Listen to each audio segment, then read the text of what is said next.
Do you like Marvel Snap and BDSM? Well, get your leather paddle out and call me daddy, because we're about to review Selene in this installment of Is it worth it? What's up, nerds? Card review time. First things first, Selene is a 1 energy, -1 power card that reads, on reveal, afflict the lowest power card in each player's hand with -3 power.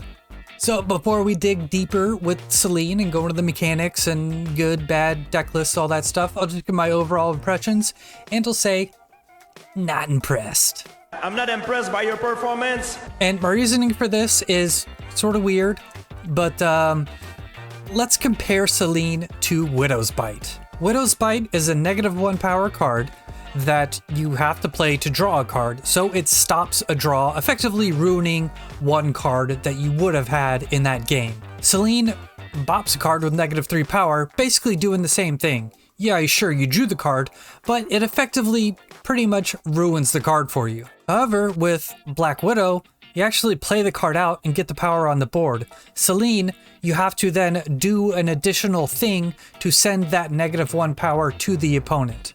I would like to add that I understand you can make a goblin or other card in your hand smaller or bigger and send that over with Annihilus and Viper, which does make Selene more appealing, but I think my points still stand. Alright, so first up in the mechanics section, is that the affected card, the card that she hits with their -3 power, is not revealed. That does need clarification because cards like Spider-Ham do reveal the card you hit, even though it doesn't say on the card that Spider-Ham would reveal it. The next thing to go over with interactions and mechanics is Luke Cage, Colossus, and Shadow King were the first 3 things I thought of. But if you hit Luke Cage in the opponent's hand and Luke Cage plays out, the power will be reset when Luke is in play. Same goes for Colossus, and with Shadow King, say you get your Shadow King hit, or you hit their Shadow King, when the Shadow King is played out, it'll reset back to 2 power and also all the other cards in the lane. And the last thing to note is one card can get hit multiple times. I think this is one of the worst downsides for the card, but basically once you play Selene once, I feel like it's rarely ever going to hit another card, unless that person plays the card out like a psycho. But yeah, you bop their card with -1 power, expect to hit that card repeatedly throughout the game if you Falcon or Beast Selene back into your hand. All right, the good stuff with Selene. I've been talking a little bit of shit about her, but let's go over some of the good parts. First things up is the Widow's Bite effect, and what I mean by this is what I was talking about with my overall impressions. Only absolute psychos are going to play out the card that you hit with -3 power. That, or it's going to be something that can be destroyed or reset. So when you Selene on any turn of the game, I don't know why I was going to say turn 1, but any turn of the game, you can pretty much count on you basically ruining that card for the opponent. They're not going to play it, whatever it was you hit. And that's good. You only draw 12 cards in the game. Oh, you don't draw 12 cards, do you? No. You only draw a certain amount of cards, and drawing in Marvel Snap is way more important than all other card games. So ruining one of those cards that they draw or could have played is a bigger deal than it would be in other games. All right, the second good part about Selene is it's much better against certain archetypes than it is others. Against Destroy, unless it's hitting Deadpool, it's not that good. But against Mr. Negative, well, you really screwed them up. However, Mr. Negative kind of sucks anyway, so did you really do anything? No. But in all seriousness, Selene is going to be very effective against certain archetypes, much like Spider-Ham, where it's like some decks you played against and you turn their thing into a pig and they're like, I was counting on that. It's the same thing with Selene, but other decks are going to be like, yeah, sure, whatever, and then play their cards as they would otherwise. And then the third good thing about Selene is Junk now really has a critical mass of cards that only go in Junk decks. Much like Discard, when you play a Discard deck, like a Apocalypse Dracula deck, you have a plethora of options of which discard cards you want to use, and those cards usually only go into 1 or 2 types of decks. Well, Junk is pretty much at that point now, thanks to Selene. The bad. First things up, most decks don't give a damn when you Selene them. Really, think about it. I mean, me personally, most of the decks I play, if I see a Selene hit me, I'm going to be like, oh, and then move on with my life. It's sort of the thing I was talking about in the good. It's going to completely ruin some decks, and other decks are going to be like, you just wasted 1 energy, sir. Thanks for playing. Second bad thing is it needs to be sent over. This is my biggest gripe with the card. Sure, you're ruining a card in the opponent's hand, but you have a -1 on your side of the board. And considering that most people aren't going to play that card out that you ruined in their hand, if you don't send over Selene, it's an actively terrible card. The only thing that makes this card attractive whatsoever, other than her illustration, is that you can ship over the -1 power with Annihilus or Viper, or put it back in your hand with a bounce card, or eat it with Carnage too. But yeah, if you don't send her over, it's a trash tier card, really. Third point, it's good in one deck. There's not been a more narrow card than Selene ever printed.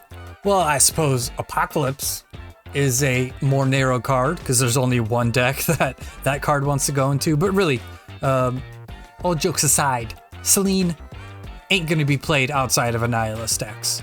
And I think that's a downside because the card's not good enough, in my opinion, for the lack of versatility to outweigh its narrow use. The last bad thing, Series 5. Sing 6k tokens, bruh. If they released Black Widow right now and they said 6k tokens, what do you guys think? What? You'd be like, get the fuck out of my face. No. Deck list time. That sounded like I said dick list. Deck list time. So I know I've been talking trash about Selene, mostly because it's super narrow and only good in this type of deck.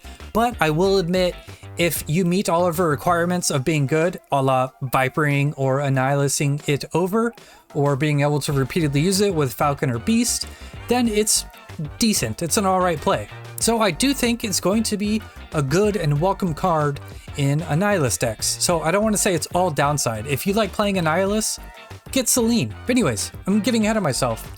Deck list time. That sounded like I said dick list again. Deck list time. Yeah, so it's a Annihilus bounce, much like the bounce werewolf stuff that some competitive players made popular the past season.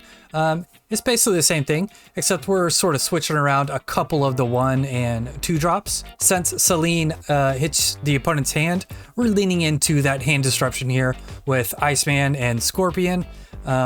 And then we have the newly changed Viper to ship over the Selene because we now have so many cards that we actually want to ship over that you need the extra Annihilus type effect. Also, Selene's really great in this type of list because it's going to be hitting your Goblin or your Hood or one of your cheap cards more often than not. So it can turn, say, your Iceman into a -1 that, you know, triggers, hits a card in their hand, and then you ship it over with Annihilus. So that's really good. Yeah, otherwise this deck is pretty straightforward. Play Selene, hit your Goblin, ship over a bunch of negative stuff. I think this version of the deck is going to be the best it's ever been. All right, Spotlight Cash recommendation. So it is a Series 5, 6k tokens, like I said earlier. So these are the other 2 cards in the Spotlight Cash.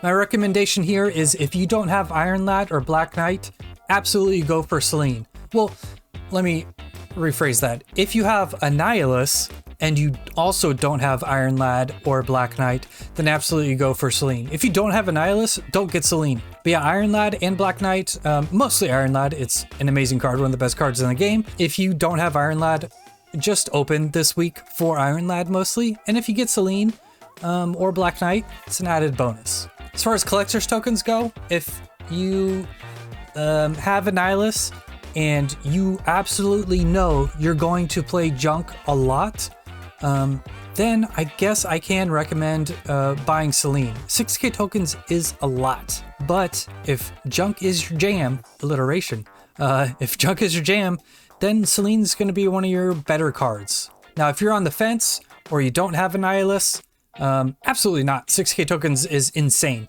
This is a card that goes in one deck and you need the other recently released card Annihilus to make it worth it.